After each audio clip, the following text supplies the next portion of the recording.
parler bien sûr football comme chaque jour à la même heure. Et nous commencerons par cette immense joie au Cap-Vert, joie et fierté pour cet archipel de l'Atlantique d'être de la prochaine fête mondiale du football. Les requins bleus sont premiers de leur groupe après un impressionnant parcours en éliminatoire, recours sur cette prouesse d'une sacrée génération. Le continent, comme on dit, sur une immense déception, lui, les Lions indomptables se sont contentés d'un match nul à Yaoundé face à l'Angola. Et le Cameroun sera peut-être, sûrement, barragiste, mais s'ouvrira alors, ou s'ouvrirait, un véritable chemin de croix pour atteindre l'Amérique. Aujourd'hui ou ce soir, Côte d'Ivoire et Sénégal devraient gagner leur place contre le Kenya et la Mauritanie, mais une troisième place est à prendre et sans doute Bénin et Afrique du Sud ou entre l'Afrique du Sud et le Nigeria. À voir, les matchs viennent de commencer. Moins passionnantes nos éliminatoires européennes. Pour les Bleus, il faudra patienter jusqu'en novembre. Hier, dans le climat subpolaire de l'Islande, les Français ont difficilement obtenu un match nul 2-2. Une certitude, je pense que vous serez d'accord avec moi, Dominique Sévrac. Non, c'est pas une question piège. Didier Deschamps n'a pas de plan B. Ça, je confirme, oui. D'accord, on est d'accord alors. On en parlera tout à l'heure. Bonsoir Annie, bonsoir à tous. Bonsoir Dominique. Et on en parlera aussi grâce à Antoine Grenier. Dominique, c'est amusant aujourd'hui, grâce à Eric Rabessandratana, on l'a appris sur notre petit groupe entre nous, le 14 octobre 1977. Bon, le PSG n'avait que 7 ans, mais c'était la plus large victoire de l'histoire du Paris Saint-Germain. Un 8-2 contre 3 avec un quadruplé de Carlos Bianchi, Monsieur Carlos Bianchi, et bien sûr, c'était alors sa plus grande prestation à ce club. Bonjour Monsieur Philippe. Bonjour Madame Annie. Tout va bien? Vous faites des datas maintenant? Non, c'est plutôt des petits clins d'œil. On attend le retour de Carlos et on se dit si on dit ça, peut-être qu'il va arriver plus vite. Non, mais il viendra au printemps. Ouvrir la porte. Non, il arrive avant. Ah bon? Qu'est-ce qui se passe? Et il vient pour l'été indien, là. Il nous a promis. Alors on verra. Bonjour Nabil Gévit. Bonjour Annie, bonjour à tous.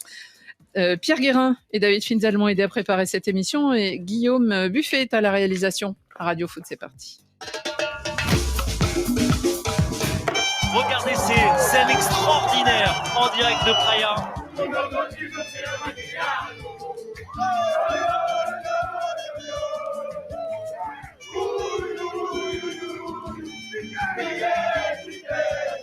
Cap-Verde qui limpa le passeport pour la mondiale. Carlos Matos Rodrigues, já ninguém segura a festa cabo-verdiana.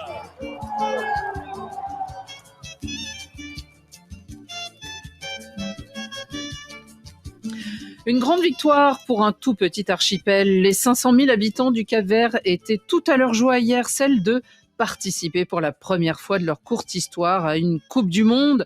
Courte histoire notamment parce que la fédération n'existe que depuis 1982 et elle a été inscrite à la FIFA seulement en 1986. La Coupe du Monde avait déjà un certain nombre d'édictions en route. En tout cas, les Cap-Verdiens sont qualifiés grâce à leur victoire des Tubarão Azuis, donc les requins bleus qui ont croqué avec appétit leur dernier adversaire de ces éliminatoires et avalé la modeste Eswatini 3-0. Ils n'ont pas tremblé à l'aube de devenir donc le plus petit pays. Alors le plus petit, Dominique, c'est en superficie. D'accord. Il y a match. Avec l'Islande, qui elle est le plus petit, mais au point de vue nombre d'habitants, ils sont à peine à 300 000, je crois. Ouais. Donc, le Cap-Vert est mieux classé au classement FIFA. Il est 70e. 4 places devant l'Islande. Ah, alors, ils se tiennent, on va dire, les plus petits entre eux. En tout cas, dans le stade national de Praia, en bord de mer, et le capitaine de ces insulaires, Ryan Mendes, ne trouvait pas les mots pour exprimer sa joie au micro de notre correspondant sur place, Eugenio Teixeira. Ouais, magnifique. Un sentiment que je ne peux pas vous décrire là aujourd'hui. Il va falloir du temps pour pour vous dire tout ce que je ressens. Mais en tout cas, aujourd'hui, on va bien profiter. C'est quelque chose de vraiment grand pour notre pays. Merci à tous les Cap-Verdiens. Merci aux joueurs, au staff, à tout le monde. Quoi. Et la fête, comme c'est là la fête. On va voir, mais ça sera chaud, ça va être chaud. Et oui, ça a été chaud. Un grand plaisir donc de voir la joie, la fraîcheur aussi de cette équipe et d'une nation tout entière, Nabil. C'est tout simplement un exploit, c'est extraordinaire.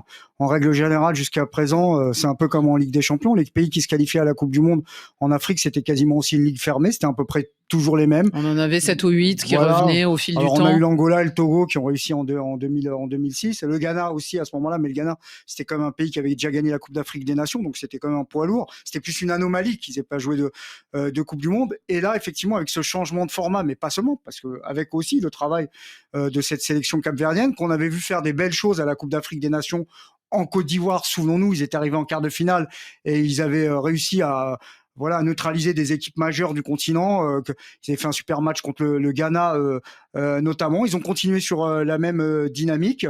Ils ont été forts avec les faibles. Et c'est ça qui est important aussi dans ce genre de parcours. Et la poule a été pas simple parce qu'il y avait le Cameroun qui. Mais ils ont été forts avec le fort parce que ils ont aussi battu le Cameroun à Praia. Ça, c'est une autre question. C'est la question du paragraphe suivant. Elle est pour. Alors, je pense qu'il y déjà au grand 2. Prépare-toi, c'est comme les devoirs à l'école. Ils faisaient le grand 2 ou le grand 1. Sauf que j'étais pas au premier rang quand même.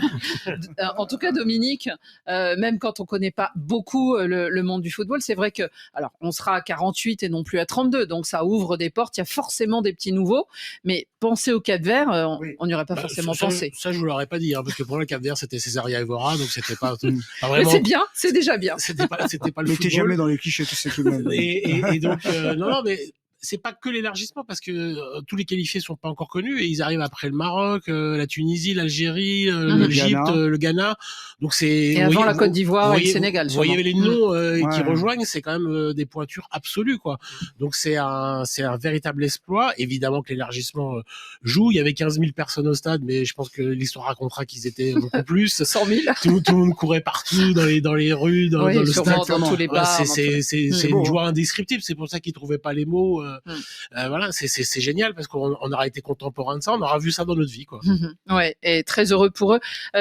En tout cas, Philippe, ce qu'on peut se dire, c'est que effectivement, dans ce groupe où figurait le Cameroun, le Cap-Vert, premièrement, n'était pas forcément favori, mais en même temps, c'est l'aboutissement d'un travail parce que on se souvient. Alors, moi, je me souviens avec mon ancienneté sur les CAN désormais, quand ils apparaissent en 2013 en Afrique du Sud, et leur gros coup à l'époque, c'était d'éliminer le Maroc justement, qui repart à la maison, alors qu'eux vont jusqu'en quart de finale, si je me trompe pas. Ils vont en quart de finale, et surtout, ils avaient éliminé le Cameroun. Voilà. En route. Plus. Alors, c'était sur un match aller-retour, mais à la limite, c'était ce qui avait le plus dur et de valorisant, parce qu'à l'époque, il y avait 2 CAN à la suite, 2012 et 2013, donc le Cap-Vert avait juste eu un match, mais on avait été sidérés qu'ils arrivent à éliminer le Cameroun déjà à l'époque. Mais à l'époque, je pense que ça a un peu évolué quand même, parce qu'à l'époque, honnêtement, c'était dû à aller à 1 ou 2 sélectionneurs qui ont commencé à aller être un peu plus influents auprès des binationaux. Ils allaient au Portugal, puis ils cherchaient tous les joueurs qui avaient une double nationalité. Je pense qu'aujourd'hui, ça travaille mieux. C'est un peu plus en profondeur. Alors, il faut le nuancer quand même parce ils sont pas qualifiés à la CAN.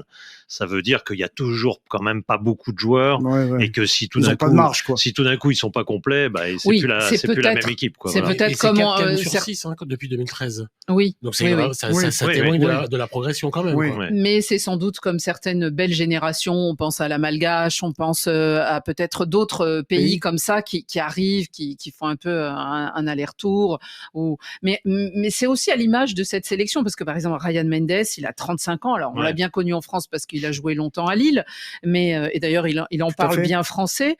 Il avait été sélectionné il y a déjà longtemps, c'était en 2010, je crois, sa première sélection. Oui, il y a 15 ans. Il devait. Je crois que c'est 2010. 2010. Parce que je pensais qu'il était vraiment à 18 ans. Il me semblait qu'à 18 ans déjà, il jouait en sélection. Mais peut-être pas. Alors, mais après, dans les rangs, il y a aussi un certain Stopira. Oui, oui. Alors, il s'appelle Yannick. C'est pas alors, son, ça c'est s'écrit pas avec son un vrai I. nom, hein, évidemment. C'est un. Non, Yannick C'est dos inspiré de Santos Yannick Tavares. Stopira, évidemment. Exactement. Bien sûr, c'est un surnom. C'est parce bon qu'il s'appelle choix. Yannick aussi. Ça fait peut-être. partie de la vieille génération. C'est marrant d'ailleurs de cette équipe parce qu'il 37 ans. y a des vieux et des jeunes en fait. Il y a les vieux, Vozinha, Comme ici. Mendes, etc., qui ont vraiment 35, 37, Ouais. 39 carrément, et qui Et ont lui, fait il en a déjà 37. et qui ont fait déjà les Cannes genre Oui, 2010, 2011, 2011, Oui, etc. oui, lui, il est 2013 international depuis 2008, Stopira. Le Ouais, gardien ouais, à tout à fait. 39 ans. Et puis il y a des jeunes. Maintenant, il y a des jeunes qui arrivent. Il y a notamment cet avant-centre là qui a fait la différence. Et dont le nom Livramento. m'échappe. Comment il s'appelle? Livramento. Voilà. Daylon Ouais. Livramento. Et il y a aussi des joueurs qui n'étaient pas là, qui seront importants dans leur sélection, notamment un qu'on a connu en Ligue 1, qui est aujourd'hui en Espagne, c'est Logan Costa, un défenseur central de haut niveau. Toulouse. Voilà, Toulouse. Voilà. Enfin, j'ai pas cité Toulouse, mais oui, il est passé par Toulouse. Il y a aussi des gens qu'on connaît en Ligue 1. Française aussi. Pardon. Il est passé par les saisons en France. Il y a aussi un jeune, enfin pas un jeune, un moins jeune, mais quelqu'un qui est aussi passé par la Ligue 1, notamment par Lorient, Steven Moreira, qui joue à Columbus Crew en MLS, qui a été champion des États-Unis il y a 2 ans avec Wilfried Nancy. Donc bon, c'est un attelage, effectivement, de la richesse du Cap-Vert, qui est sa diaspora aussi, et de l'influence du football portugais et ibérique sur le Cap-Vert. Mais c'est pas un hasard. Je suis d'accord avec Dominique.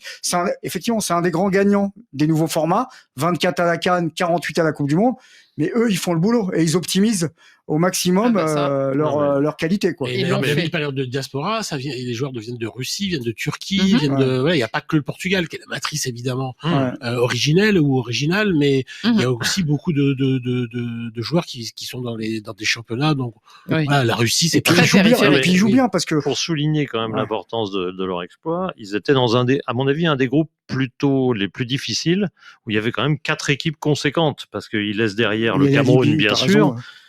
Et la Libye et l'Angola. Et puis c'était jouer en Libye. C'était un des groupes, franchement, qui était très compétitif et ils font 23 points. Et ils font 23 points sur 30 victoires. Il y a eu une injustice la semaine dernière. Ouais, exactement. Un but refusé pour hors-jeu. Alors que tu es déjà qualifié. C'était fou. C'est pas un hors-jeu compliqué à voir quand on est sur place, quoi. Au 10e ralenti. Problème, mais avant au premier, j'ai vu au premier. Je vais te le dire direct, hein, Philippe. J'entends ce que tu dis, mais si c'est dans l'autre sens, jamais il lève le drapeau. Je te parie tout ce que tu veux. Enfin bon, c'est mon. En tout cas, c'est mon opinion. Bien, je connais les arbitres. Ah non, je connais pas les arbitres, mais il y a un moment, c'est un peu ridicule, quoi. En tout cas, on est au centimètre, quand même. muito feliz. C'était pas flagrant. On est tous muito feliz pour cette équipe. Cabo Verde. Cabo Verde. Cabo Verde, quoi. Le Cap-Vert. En élargissant en tout cas ce nombre donc de qualifiés africains de 5 à 9, forcément, il y a des débutants, mais il y a aussi des déçus. Et là, dans ce groupe D, où il y avait aussi le continent, vous le savez, c'est le surnom du modeste Cameroun, n'est-ce pas ? Ou le divertissement, au choix. On voit, Nabil, on voit que, en tout cas, les Lions n'ont griffé personne, ils sont même au bord du désespoir, car c'est l'équipe africaine qui compte le plus de participation à une Coupe du Monde, 8 fois entre 1982 et 2022. En tout cas, des fans de Lyon abattus au micro de notre correspondant au Cameroun, Joël Wadem. Je suis déçue parce que je m'attendais à une victoire. On savait qu'on était obligé de gagner pour ne pas se retrouver dans la phase des 6. C'est inadmissible qu'on joue avec une équipe, on n'arrive pas à marquer et le coach ne fait pas de remplacement. Namasso au banc, Magri au banc, Choupo-Moting. Mais ça, c'est un sabotage. C'est vraiment décevant. Ce n'est pas indigne des Lions et notables du Cameroun. On est quand même en Fandena. Un seul but a dépassé nos attaquants et c'est vraiment déplorable. Le sort du Cameroun n'est plus entre nos mains. On espère que les dieux du football qui ont toujours été avec le Cameroun vont encore réaliser un miracle pour qu'on puisse se retrouver au barrage. Notre destin dépend plus de nous et même si on va au barrage, qu'est-ce qu'on va faire au barrage ? Qu'est-ce qu'on va faire au barrage ? En tout cas, c'est vrai que quand on voit ce match nul, on se dit 2 points perdus. La deuxième place doit être à leur portée, mais on se dit quand même, éliminatoire, ils ont raté quelque chose, Philippe. Oui. Non, ils ont complètement raté leur qualification. Ils ont fait une kyrielle de matchs nuls à l'extérieur. Au départ. Le seul match qu'ils ont gagné à l'extérieur, c'est vendredi dernier contre l'île Maurice. Tous les autres, ils n'ont pas gagné un match à l'extérieur et surtout, ils ont perdu. Il faut se rappeler qu'au départ, ils avaient une avance confortable parce qu'ils ont mis 4-1 au Cap-Vert quand même au match aller. Donc ils pensaient être tranquilles. Ils ronronnent. Et en fait, ils ont ronronné et ils finissent d'ailleurs par un match nul qui aurait C'est le lièvre et la tortue un peu ça. Ouais, le match nul contre l'Angola aurait pu leur coûter cher. Je pense qu'ils vont être barragistes quand même, mais c'était chaud quoi. Est-ce qu'ils sont pas victimes de l'élargissement à l'envers? C'est-à-dire qu'ils se sont dit bon bah là il y aura plus. De toute façon le Cameroun, et d'ailleurs comme par hasard, les deux seuls grands pays qui sont en difficulté, il y en a que deux. Tout le reste ils se baladent dans leur groupe pratiquement. C'est Nigeria et Cameroun, mais c'est typique. Ils se sont dit ça sera facile. Mais plein de fois, ça leur est arrivé 15 fois, et à chaque fois, ils font les qualifs à moitié, on joue à moitié, et puis tout d'un coup, quand c'est important, ils gagnent les 2-3 matchs qu'il faut. Et bien, il y a un moment, ça marche plus. Quoi. Un peu de suffisance, un peu de... Ouais, suffisant, ils mobilisent pas toutes leurs forces. Alors, le Nigeria, c'est pire. Alors, eux, Osimhen, il vient quand il veut. Enfin bon, le Nigeria, c'est pire. S'ils s'en sortent aujourd'hui, c'est un quadruple miracle. Mais le Cameroun a quand même ce défaut-là. Et là, en l'occurrence, c'est aussi la querelle fédération-ministère qui fait un mal de chien. Malgré tout. Forcément, ça marque un parcours médiocre. Justement, Dominique, vous en étonnez. Pourquoi ne joue pas, par exemple, Eric Choupo-Moting? C'est pas un Mbappé ou un Vinicius, mais en même temps, c'est quand même un joueur, un attaquant professionnel et qui fait partie d'équipes encore très récemment de grands championnats. Alors que, on le sait, Vincent Aboubakar est avec tout le respect qu'on peut avoir pour ce joueur, mais en ce moment, il n'est pas dans le rythme, on va dire. Oui, et puis il est sans club surtout. Je crois qu'il vient d'en retrouver un. Il a un vécu. C'est-à-dire que ces moments-là, si vous êtes un peu ric-rac sur la qualif, si vous êtes dans un moment un peu détente, et s'il faut remobiliser la patrie, il me semble que Eric Choupo-Moting, avec son CV, vu les clubs où il a évolué, notamment le Bayern et le Paris Saint-Germain, je pense qu'il sait faire, quoi. Donc, oui, mais bon, ils ont fait jouer Tai Young, qui est un peu la valeur montante, qui est à Levante, qui est le jeune qui marche bien, parce qu'ils vont pas faire toute leur vie avec Choupo-Moting et Aboubakar. Il y a un moment, il fallait se qualifier. Il faut aussi renouveler. Oui, mais là, il fallait se qualifier. C'est-à-dire, il fallait assurer le résultat. Pour jouer le mondial. Oui, bien sûr, il y avait Mbeumo et tout ça, mais Nabil, est-ce qu'on peut dire il y a un responsable? Il y a des responsables. C'est-à-dire ces responsabilités conjointes, déjà, Philippe l'a quand même commencé à le souligner, il y a quand même ces querelles intestines qui vous rendent pas service. Le match où ils font match nul, là où ils perdent 2 points contre Eswatini en Afrique du Sud. Oui. Bon, on rappelle quand même qu'il y a eu des problèmes de logistique, des problèmes d'hôtel. Enfin, c'est-à-dire qu'en fait, si vous voulez, il y a un moment, il n'y a pas de secret non plus. Je veux dire, le miracle permanent, ça va. L'encadrement. Oui, évidemment. Je vais pas dire que le football de haut niveau, c'est des détails, mais enfin, parfois, les détails, ça compte. Et quand vous n'avez pas une marge, comme vous pouviez avoir par le passé, sur vos adversaires, parce qu'aujourd'hui, en Afrique, attention, faut pas, tout le monde récupère des binationaux à droite à gauche. Tout le monde sait ce que c'est un bloc bas et plus personne fait de dinguerie tactique. Donc, soit t'es prêt ou si t'es pas prêt, t'es puni, t'es rattrapé par la patrouille. Donc, c'est ce qui s'est passé pour le Cameroun, encore qu'ils ont encore une chance de s'en sortir par les barrages, mais bon, c'est vrai qu'on sent qu'il y a quand même des problèmes politiques. Il y aura 4 barrages. Voilà, il y a des problèmes politiques dans l'équipe. Il y a des joueurs qui sont maintenus, d'autres qui jouent pas totalement. Bon, après il y a quand même de la qualité. Enfin, au Cameroun, Baleba, c'est quand même un joueur de haut niveau en première ligue. Onana, bon, même s'il est un peu déclassé en termes de club, au niveau du continent, ça reste quand même un très bon gardien. Zambo Anguissa, c'est quand même une valeur sûre. Il y a quand même de la qualité. Mbeumo, c'est un joueur qui est parti pour 80 millions d'euros. Donc il y a quand même moyen de faire mieux, quoi. Mais résultat, Philippe. À tout le moins, oui. Est-ce que Marc Brice, c'est quand même l'un des responsables par ses choix justement d'alignement tactique ou non finalement pas plus Marc Brice. C'est difficile d'être à l'intérieur parce que même le président de la fédération apparemment il n'est pas à l'intérieur parce qu'il a pas le pouvoir.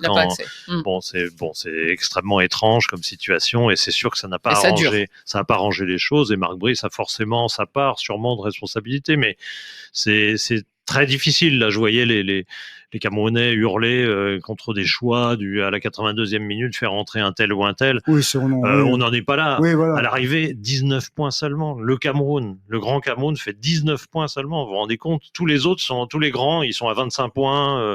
Même le Cap-Vert se qualifie avec 23 points. Je veux dire, tout le monde a survolé son groupe et le Cameroun, 19 poins. Enfin, bon...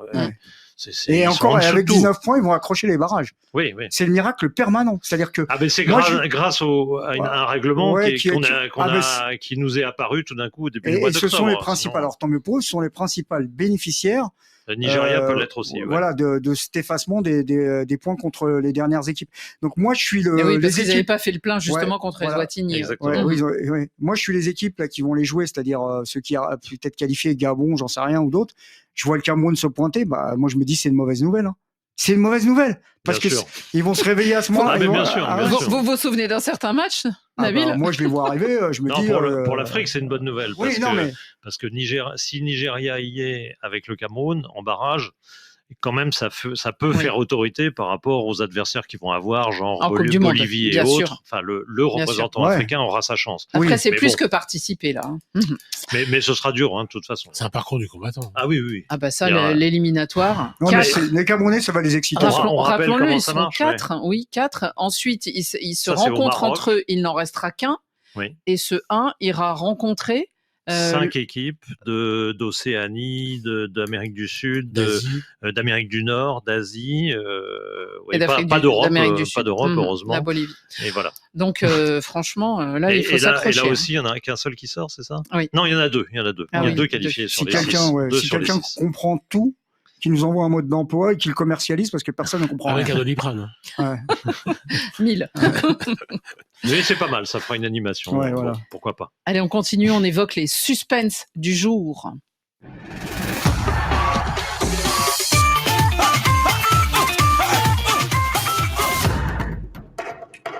Alors, suspense avec 3 places à prendre. Je vous rappelle les qualifiés. Maroc, Tunisie, Égypte, Algérie, Ghana et Cap-Vert. Ce soir, d'ailleurs, soyez à l'écoute parce que nous serons là. RFI sera encore sur le pont pour évoquer les 9 qualifiés et surtout ces 4 barragistes en vertu de ce nouveau calcul qui lance encore plus ou relance le suspense. En tout cas, le groupe C est sans doute l'un des plus indécis. 3 équipes qui pourraient encore éventuellement se qualifier. Le Bénin qui est premier ou qui était premier, mais qui en ce moment joue au Nigeria, c'est pas simple, est mené 1-0. L'Afrique du Sud qui était deuxième, qui pourrait passer première. En tout cas, l'Afrique du Sud fait ce qu'il faut. Elle mène face au Rwanda sur le score de 2-0. Donc, on en parlera ce soir. Mais pour refermer cette 10e journée d'éliminatoire, ça a duré si longtemps, eh bien, les gros sont attendus en Amérique, notamment, si on peut dire gros, on dit éléphant quand même, qui reçoivent chez eux à Abidjan, au stade des Bimpé, les Harambee Stars. Dans ce groupe, alors, on va en parler de ce Côte d'Ivoire-Kenya, mais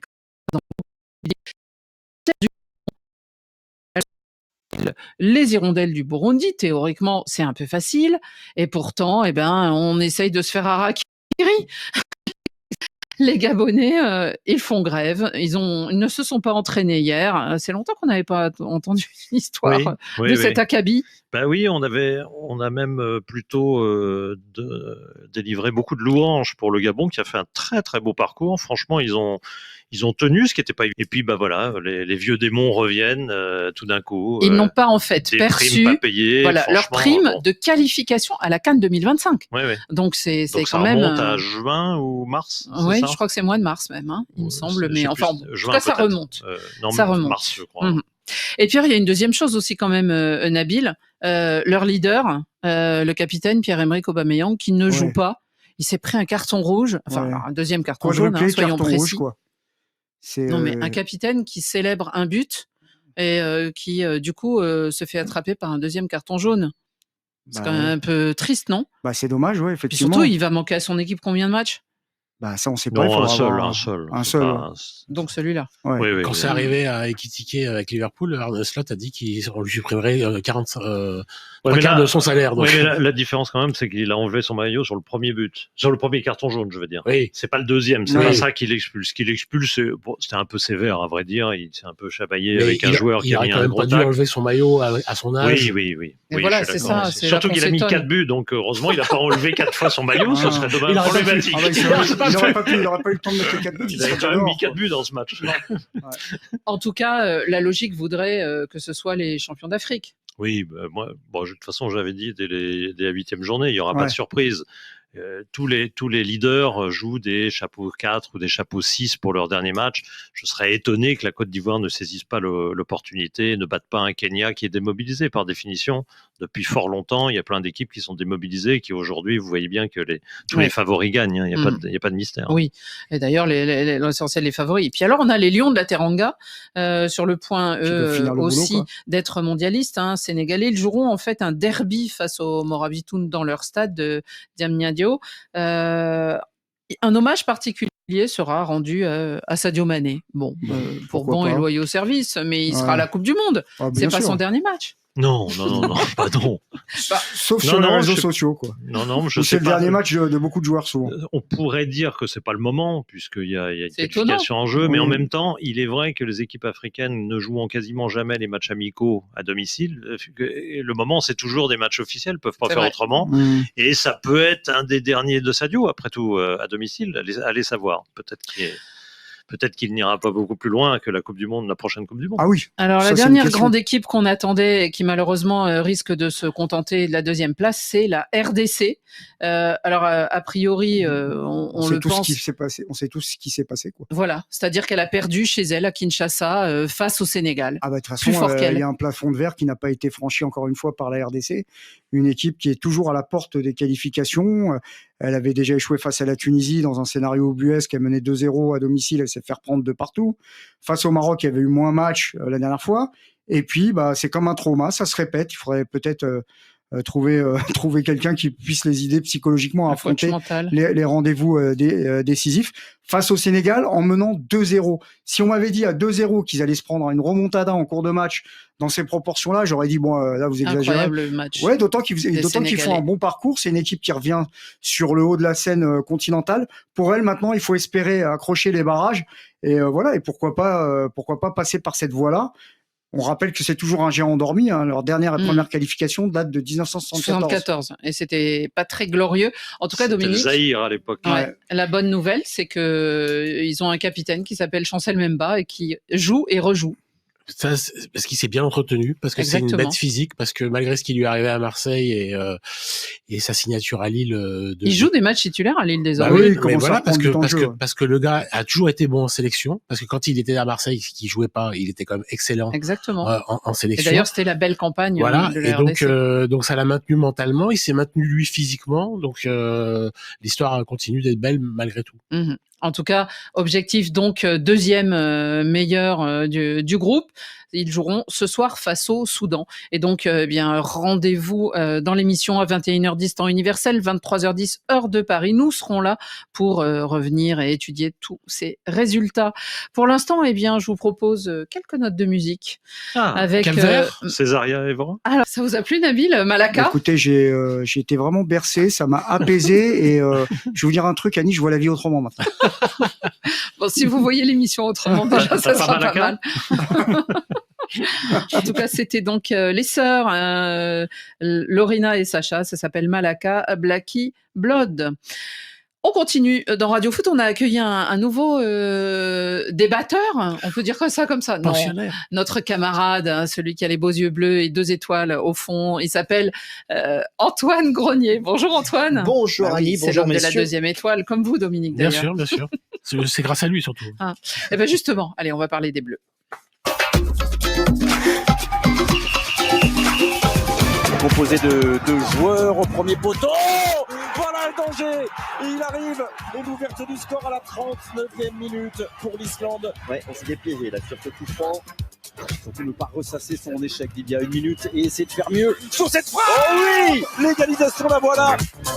Oui. Premier but de Jean-Philippe Mateta avec les A à la 68e minute. Attention parce que les lourds en vitesse ou pas Mécano. Sur la contre-attaque, elle est parfaite. Égalisation à la 70e minute. Ça fait 2 partout. On n'ira pas plus loin. Et tout se jouera donc au mois de novembre.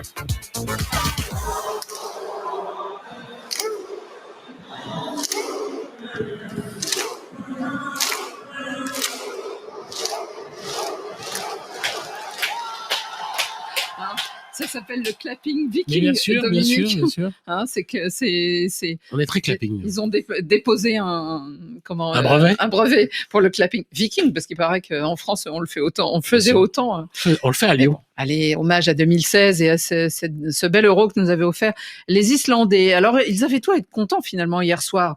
Ces joueurs du cercle polaire, ou presque, à 3 degrés près, on appelle ça subpolaire, mais bon, je crois pas qu'il y faisait très très chaud. On a regardé la moyenne de température, c'est 4 degrés toute l'année. Bon, donc, on n'ira pas en vacances l'été.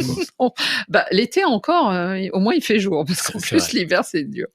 Alors en tout cas, nos Bleus qui jouaient en blanc, ils étaient bien pâles et ce sont donc les Islandais qui ont eu le dernier mot, match nul 2-2. Antoine, quand même, disons-le avant, mais l'Islande, elle réussit pas franchement aux Français en fait. Oui, dans l'histoire récente, c'est vrai que c'est une équipe. C'est difficile de les battre avec beaucoup de buts d'écart. C'est arrivé, évidemment. On se souvient du 4-0 de 2019 en qualification de l'Euro. Évidemment, l'Euro 2016 et ce 5-2 pour la France. Mais c'est vrai que c'est un adversaire assez coriace pour l'équipe de France. 17 confrontations. 5 matchs nuls quand même il y a un sacré écart a priori de réservoir entre la France et l'Islande et les Bleus ont beau ne jamais avoir perdu contre les Islandais hiver ou pas, ils n'ont pas vraiment vu le jour. Les Français, ça a été un match finalement où les Islandais ont même presque été plus joueurs que ce qu'on pouvait attendre. On s'attendait à ce qu'ils soient vraiment à 10 derrière et qu'ils jouent en contre-attaque. Ils ont un petit peu plus ouvert le jeu. Ça leur a réussi puisqu'ils ont eu 2 tirs cadrés, 2 buts. Après Grenier-Son, on va demander à Sévrac-Son ce qu'il en pense de ce match. Non, mais c'est vrai que j'étais celui en 1998 qui est le premier match après le titre le 12 juillet contre le Brésil. C'était pas les mêmes joueurs. Si, il y avait quand même Zidane, Lizarazu, Deschamps, Barthez. Ils étaient morts de rire parce que la Marseillaise avait été... C'est pas les mêmes joueurs. Non, pas ça. Non, je voulais vérifier. C'était les mêmes joueurs qu'à la Coupe du Monde. J'étais pas né, en fait. Et ils avaient fait un partout. C'était déjà un très mauvais match.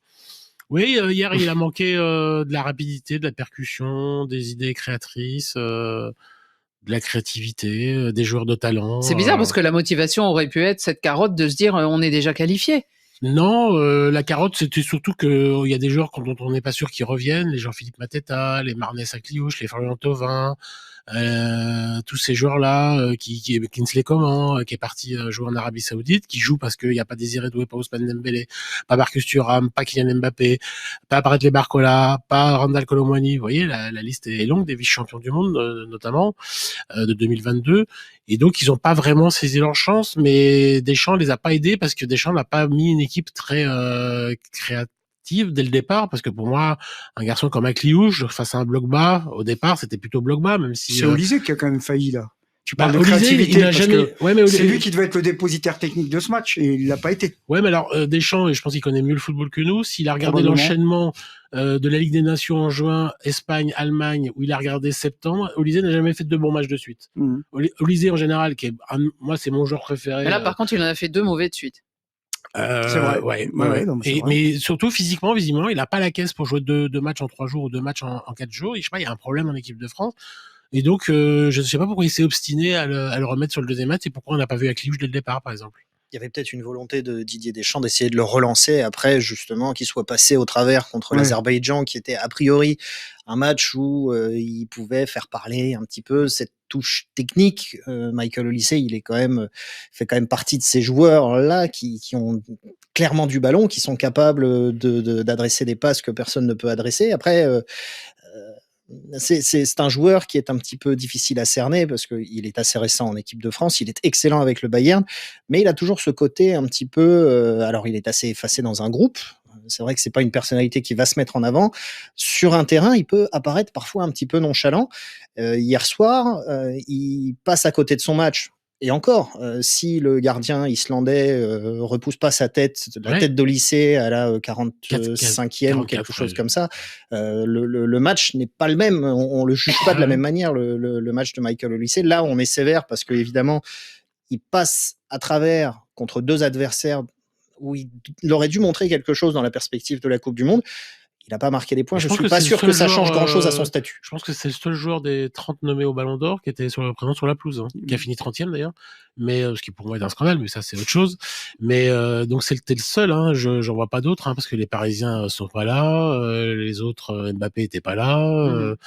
Donc et les Islandais, non, il y en a pas. Non, il y en a pas non plus. Ah bon, d'accord. Donc voilà, donc c'est un peu à lui. Moi je comprends ce que dit Antoine, mais moi c'est un joueur extraordinaire. C'est un joueur extraordinaire, fantastique, comme on en voit peu arriver.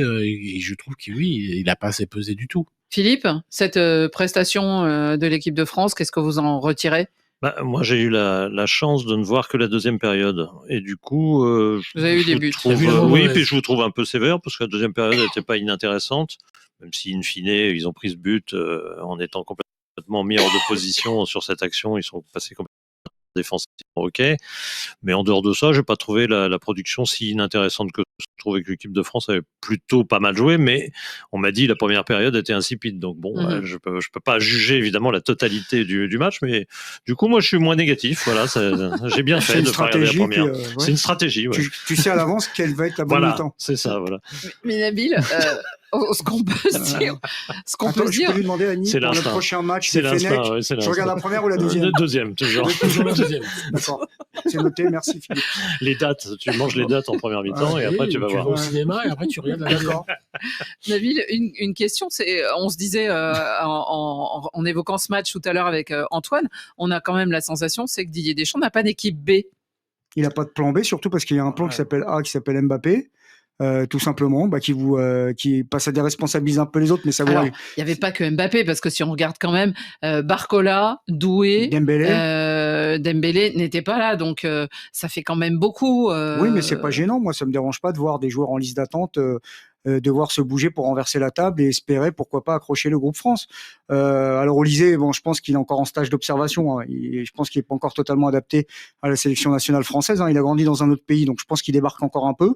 Entre guillemets, c'est vrai qu'à Cliouche, on aurait aimé le voir avant, mais hier, l'Islande, ils ont fait un bloc bas, tout simplement. C'est toujours un peu la même chose. Nous, contre les blocs bas, on galère, quoi. Et on peut même galérer avec nos meilleurs joueurs. C'est comme ça. Et c'est le propre de beaucoup de sélections. Donc c'est soit vous trouvez la faille rapidement et ça vous facilite le match. Parfois, ce qui peut arriver dans les scénarios de match, c'est que sur un coup de pied arrêté, l'adversaire marque et déjà que c'était une banque suisse, là, ça devient une banque islandaise avec le franc de surcroît. Donc voilà, vous avez le moral en berne pour rester un peu dans le même champ lexical. Donc voilà. Et pour être honnête, Annie, dans 3 jours, plus personne se souvient de ces matchs-là.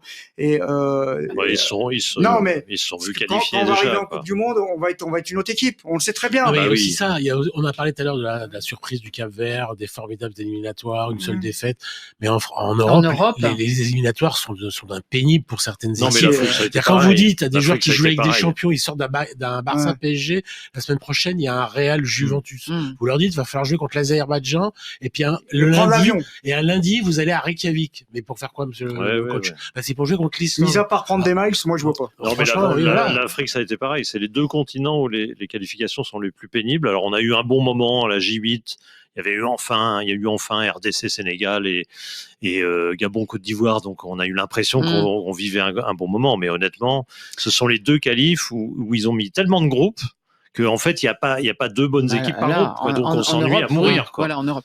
En tout cas, Antoine, ce qu'on se disait aussi, c'est qu'il y avait quand même des lacunes visibles. Et pour les joueurs, on avait déjà évoqué Olysée, mais c'était aussi évidemment en défense. On va écouter Dayo Upamecano, le défenseur central des Bleus, et il plaide coupable sur ce fameux deuxième but qui a d'ailleurs un peu énervé Didier Deschamps. On aurait pu faire mieux en première mi-temps, plus contrôler le match. Je pense aussi on a commis beaucoup d'erreurs aujourd'hui. Je pense qu'on était très très mal alignés. Moi j'étais un peu trop. Je pense que Jules aussi il était mal aligné. Je pense on va apprendre de nos erreurs et on va avancer. Avancer, bon. C'est vrai que il était trop avancé, oui. Il a laissé beaucoup d'espace dans son jeu. C'est ce qu'on a l'impression. Le deuxième but, quand même, c'est pas de sérieux. Même en regardant, oui. Moi, je veux bien qu'il racontez-le ce deuxième but. Dominique. L'équipe de France peut prendre un but. Une palette peut-être. La palette à doudou. Mais non, mais on peut prendre un deuxième but. Mais un but comme ça, c'est d'une naïveté confondante. 2 minutes après. On a le défenseur du Bayern et le défenseur d'Arsenal quand même. On a le quart de finaliste et le demi-finaliste de la Ligue des Champions. Souvent, ce qu'on se dit, c'est. Et le défenseur droit de Barcelone, Koundé. Donc on a complètement à côté de la plaque. Oui. À l'école de foot, c'est ce qu'on dit. Attention, quand vous avez marqué un but, attention à l'euphorie et vous allez en prendre un autre. C'est pas ça, Antoine? Surtout que l'équipe de France s'attendait pas à être menée. Elle a réussi à réagir, à prendre l'avantage, à se retrouver à 2-1. Normalement, vous êtes l'équipe de France, vous êtes quand même parmi les prétendants à quelque chose au niveau mondial. À quoi? C'est quelque chose. On verra plus tard. Un indice à Annie, 2e au classement FIFA. Celle-là, ça s'est pas vu. Une situation comme ça, face à une équipe, même comme l'Islande, vous êtes censé savoir la gérer et pas reprendre un but 30 secondes après l'engagement, alors que vous venez de prendre l'avantage. Ils en ont pris 5 par l'Ukraine vendredi. C'était pas la même équipe, mais ils en ont pris quand même 5, l'Islande. 5-3, ouais, mais bon, ils devaient faire un bloc bas, quoi. Les Islandais marquent, ils encaissent beaucoup, mais ils marquent aussi. Ils en avaient mis 3 aux Ukrainiens. Donc, ça reste une équipe qui, offensivement, a quelques qualités. Bien sûr. Après, on a une équipe, la défense de l'équipe de France hier soir, c'est plus ou moins l'équipe type. Voilà, ça sera plus ou moins la défense. Inquiété. On a retrouvé un bon Lucadini, qui mine de rien fait le taf. A priori, à chaque fois qu'il est là, il est digne de confiance. Il est pas ultra brillant ni impressionnant, mais clairement il postule pour être à gauche. À la Coupe du en Monde, plus, Théo Hernandez est parti en Arabie Saoudite. D'autant que la concurrence d'autres joueurs émergent, étiolée, effectivement. Mais pas Nuno Mendes après. Mais oui, la défense centrale Upamecano, Saliba face à une équipe vraiment plus faible. Elle a quand même donné quelques signes d'inquiétude. Il va falloir bosser là-dessus. Nabil, est-ce qu'il a d'autres choix si, en défensivement. Alors sur les latéraux, on est un peu plus en difficulté, mais comme d'autres sélections nationales. C'est peut-être Lucas Hernandez, le frère. Ouais, mais bon. Qui peut revenir, qui semble revenir. Mais moi, je suis persuadé qu'en fait, notre chance, entre guillemets, c'est que il y a quand même du réservoir et qu'on va avoir probablement d'autres joueurs qui vont encore émerger. Comme à chaque fois. Voilà, comme à chaque fois. À chaque fois, on se révèle voilà. Donc Konaté il y a des joueurs, on n'en parle pas, mais ça se trouve dans 6 mois. C'est vrai que Deschamps, en 2018, il nous avait surpris avec certains choix. Non, mais c'est vrai que le petit Manu Koné, il y a un an, on ne pensait pas qu'il serait aussi fort, par exemple, dans l'équipe. Après, en charnière centrale, on n'est pas embêté, Annie. Je veux dire, il y a un réservoir XXL, quoi. Je veux dire, Ibrahima Konaté qui était. Konaté qui est pas là. On pourrait citer encore d'autres joueurs. Benjamin Pavard, même si les sélections ne sont Alors pas l'inconnu Benjamin Pavard, Dominique, on en parlait avec Antoine. Il est convoqué des fois pour remplacer le remplaçant du remplaçant, mais il vient, il est toujours là et il ne joue jamais. Oui, il ne fait jamais il n'était pas rentrer. dans la première liste, Annie, le seul qui a annoncé, vous savez, la semaine d'avant. Mateta non plus, il n'était pas dans la première liste. Jean-Philippe, si, c'est c'était Thauvin qui était pas. Oui, c'était Florian Thauvin mais Thauvin a joué les 2 matchs. Oui, mais alors Pavard, il y a une raison pour laquelle il n'était pas dans la première liste, c'est que le sélectionneur le déteste. Donc c'est une bonne raison quand même. Il ne l'aime plus depuis qu'il l'a remplacé après France-Australie à la Coupe du Monde 2022 au Qatar. Dès le 2e match, c'est que Jules Koundé qui prend sa place et il est plus jamais revenu. Alors, il est revenu de temps en temps ponctuellement quand il y avait des blessés, mais grosso modo, ils sont fâchés, ils lui reprochent des choses un peu dans l'intimité du vestiaire, grosso modo de trop parler à la presse, pour être clair. Ça déchire. Et pourquoi il le fait quand même venir alors? Parce qu'au bout d'un moment, quand vous avez Konaté qui est forfait et que vous avez Lucas Hernandez qui est axial gauche, des axiaux droits, il peut puiser en espoir. Il marque des buts quand même. On peut voir ses prestations du côté de Marseille. En plus, il joue avec des champions cette année. Il s'est déjà adapté à Marseille. Il a quand même donné de la stabilité. Il n'a pas fait de mauvaise saison avec l'Inter la saison dernière, même s'il a été beaucoup blessé. Mais quand vous aimez, vous savez, Deschamps, c'est à la fois il est très pragmatique. Vous pouvez être fâché avec lui et vous revenez quand même. En même temps, quand vous êtes fâché un peu avec lui, c'est compliqué. Antoine, ça avait une forme de valeur de test, cette convocation pour Benjamin Pavard, parce qu'elle était pas utile. Didier Deschamps, le convoquant, savait pertinemment que dans son idée, il ferait rejouer Saliba ou Upamecano et que Pavard viendrait pour faire le nombre. Ceci étant, il est un peu coutumier de ne pas couper les ponts totalement avec un joueur. Alors, Dominique le disait, effectivement, Pavard, il est capable de rappeler Benzema, des vous services. imaginez ? Non, mais il y a quelques années, on a le souvenir qu'il y a 2 ans, en pleine lune de miel, Boubacar Kamara, le milieu de terrain, avait reçu un appel de Didier Deschamps pour lui dire de venir dans le groupe pour affronter pour un déplacement au Portugal pour affronter Gibraltar. Il avait annulé sa lune de miel, il était limite descendu de l'avion alors qu'il allait partir, Boubacar Kamara, pour venir pour jouer 0 minutes. Ça, c'est fou. Et le match suivant également, il avait pas joué. Ne l'a pas quitté, rassurez-nous. Le mariage n'a pas été annulé. C'est ça le plus important. Mais Didier Deschamps, Non, dans mais sa c'est vrai. manière de gérer les joueurs, non seulement il Ouais, ne faut veut être pas bien couper les accroché, ponts, quoi. mais il les teste quand même, voir quel est Vous leur savez, état vous savez que d'esprit. Thauvin et il est-ce rentre qu'ils parce viennent ou pas. que Mbappé a mal à la cheville, et sinon il rentre jamais contre l'Azerbaïdjan. Donc son ciseau, son but, il n'aurait jamais dû avoir lieu. Et ensuite l'histoire fait qu'il est titulaire en Islande, mais on ne sait pas s'il aurait été titulaire en Islande s'il était jamais rentré contre l'Azerbaïdjan. Donc vous voyez, il y a une part un peu Le hasard. Philippe, pour vous, la dernière question, vous avez 30 secondes. Est-ce que la France a toutes les chances de se qualifier ou pas? Bah oui. Non, mais c'est une évidence. C'est plus de pas se qualifier que de se qualifier. Non, mais parce qu'il y a un film possible. Non, Antoine me donnait toutes les raisons qui feraient qu'on pourrait ne pas se qualifier. Non, mais c'est malheureusement ces qualifications. D'ailleurs, l'UEFA est en pleine réflexion pour changer les qualifications parce qu'elles n'avaient aucun intérêt et elles ne vont aboutir qu'à la qualification de tous les gros et on n'aura aucune mauvaise surprise. Ils veulent faire tout le monde comme en Ligue des s'étriquera à la Coupe du Champions, Monde. pas les mêmes adversaires pour tout le monde. Un calendrier aléatoire. Oui, ou Un genre de championnat, Ligue des Nations. un peu Ou comme Ligue des Nations. une phase de ligue. Un seul point à prendre en 2 matchs contre des équipes beaucoup plus faibles au mois de Ouais, novembre au Parc des Princes. L'équipe de France a quelques souvenirs.